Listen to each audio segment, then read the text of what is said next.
Good morning sa lahat ng nagsabi sa akin dati na handa akong maghintay.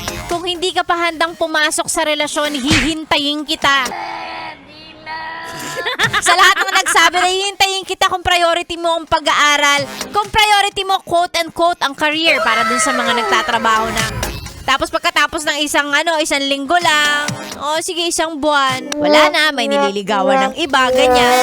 Alam nyo, ganito lang yan kung di nyo kayang panindigan, kung hindi nyo naman pala kayang maghintay. Huwag na kayong magsabing maghihintay kayo kung hindi nyo kayang magstay. Huwag na kayong magsabi na hindi kita iiwang, ganun-ganun. Hindi ko kayang mabuhay nang wala ka. Naku, kaming mga babaeng ligawin. Narinig na namin yan. Kailangan namin gawa. Kailangan namin pakita nyo sa amin yan. Pakita ang alin. Na kaya nyo, na totoo kayo sa sinasabi nyo. And ito, hindi lang to sa mga nanliligaw or dun sa mga lalaking may binubola.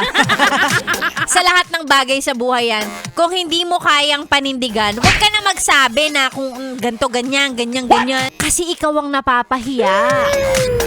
Diba?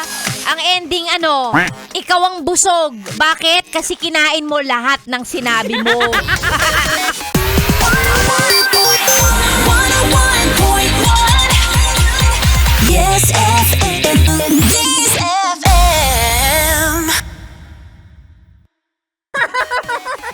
Napayes ka ba sa napanood mo, yes friend? Alam mo na ang gagawin mo, Hit like and subscribe. And click the notification bell para ma-update ka namin. Kung gusto mo, mag-comment ka pa. Hindi ka namin iisnabin. Go, yes, friend!